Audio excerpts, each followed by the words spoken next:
Welcome back to another Feature Podcast. This is Lobo. I'm here with the fourth episode, and I want to take it back to about 2005. Now, when it comes to cruising, my era was the mid 90s and early 2000s. Um, one of the things that I can remember was when you had what really, and let's say what really ultimately stopped the cruising in San Jose in 2005 was when gas went back up. The economy went to crap. The dot com bust. So around 2005, a lot of people were trading in their old schools and they were getting Lincoln Navigators and Expeditions, and they were getting the big SUVs. They were putting, the 20s. That's when the 20s were really getting popular. And that part of San Jose where I started seeing, you start seeing the Lincoln Navigators and the the first Cadillac Escalades. All those started coming out. They were pretty much like a status, symbol because people were going away from the old schools and they were getting the big, the big SUVs, the trucks. And this is right before everything went to crap with the gas prices. So I want to say that's around the time. That was probably one of the last years you saw an actual police checkpoint in the cruising on the cruising weekends and everything like that, and it just dissolved. There was a lot going on at that time, but a lot of money in spending in gas and everything. It was just interesting because a lot of people just really stopped cruising. And at the time, I had a 81 colors with T tops.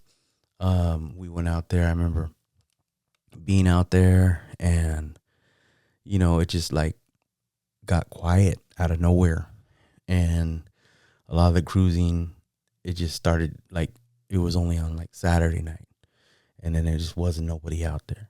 And so now, we fast forward to the pandemic, and we have the car shows before the pandemic. We have car shows, we have cruising, we have all these cruise nights, and they're trying to bring it back. You have, people. We started cruising Monterey Road and things like that, and then we in San Jose they start advocating to change the laws for the get rid of those cruise no cruising signs and stuff like that. But now the pandemic hits, and all we could do is sit in our cars. Now we have the drive-by birthday party, the let's cruise the cars and go celebrate someone's birthday. And all of a sudden, now, with the fact that we couldn't congregate into car shows, we couldn't go to the mall, we couldn't have birthday parties. Well, but you can hang out in your car. And so what happened was the pandemic, it revitalized the concept of cruising.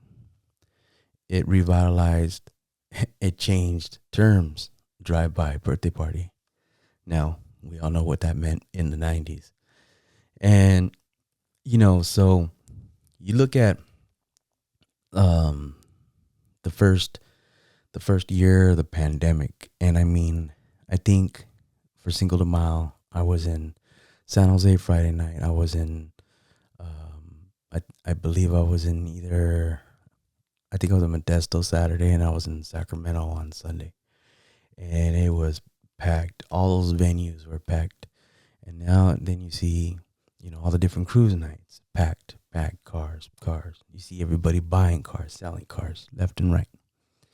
And what it did, even though now cruising is more organized, but it brought out a lot more people, and it brought out people that are family people now.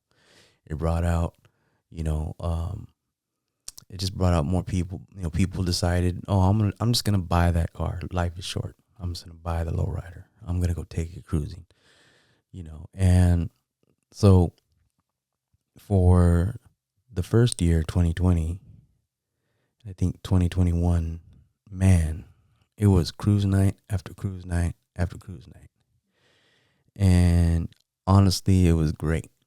It's been great ever since. Now, now that everything's kind of changed, now you're getting all these big shows, a lot of car shows. Cruise nights here, cruise nights there. And, so now, now you have San Jose. They do away with the no cruising ordinance. And then you have California, which is celebrated last year in Sacramento, the lowrider holiday. And that's going to be in June, California holiday. It's going to be, I think it's the last weekend or second to last weekend of June. It's going to be the 23rd this year. But all this stuff, I never thought I'd really see if I look back into how we acted and the things we did in the 90s. And, it's really made it interesting to see, the dynamics. And yeah, we all know it's not all that cruising because everybody's still parked. Everybody's out there. Gas is still expensive. Everybody's fighting for a spot line up on the street. There's only so many cars out there nonstop driving up and down, but there's the people that will, and there's the people that won't, and the people that go, and the people that cruise, and the people that post up, and the people that, bust out with the chairs and they sit back and they chill, and it's a good thing. It's fun. It's sometimes I just miss the spontaneity about the whole thing. It was just on any given weekend back in the day, it was cruising. And you wouldn't know if it was going to be packed or not. And some nights it'd be off the chain and it'd be so packed. Like literally, there was times when it got so packed, bumper to bumper, that some of us would get out of the car and we'd walk. And we'd have like one person driving the car because we were barely moving. And the rest of us would just like get out and like stroll. And like I said, were we up to no good? More than likely. Was it part of the scene? Yes, it was. But it's not like that no more. Now, it is a lot of people just hanging out and having a good time, socializing. You're going to get the knuckleheads. You're going to get the youngsters. You're going to get people still want to be, the tough guys. And that goes for young and old. It happens no matter what. There's going to be somebody with somebody's ex. There's going to be somebody, that just don't like somebody or whatever. And the thing is that we like to encourage everybody that if you have issues with people, just don't go out there because you mess it up for everybody else. And at the end of the day, the people that are out there and they're going to do whatever they're going to do, they really don't care about anybody else. So no matter what in the world, we can't sit there and say, let's do this or that to make it safer. We need to get these people out and get that people out because it's irrelevant. It just takes the wrong person or someone walking by or stepping on someone's foot or something like that. Or a little fender bender, all those things can make a whole night go horrible. But that's in any kind of venue, not just low riding and cruising.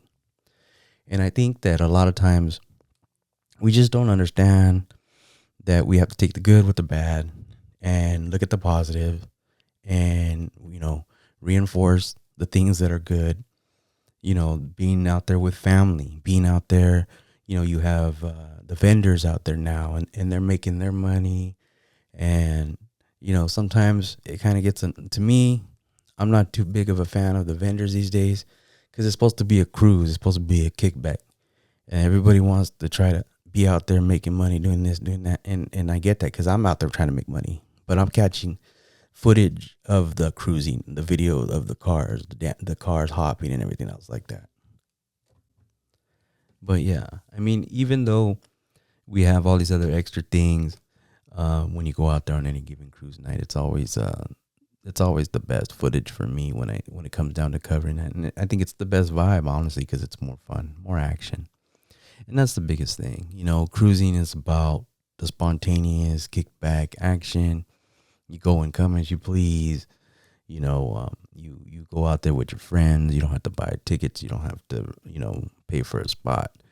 There's a lot of lowriders out there that that don't even go to car shows because they'd rather be out there at the cruises. And I think, for me, I think that's like one of the best parts, because you'll always see different cars, different people from out of town. It's like, just as like anything else, it's like King of the Streets in San Francisco.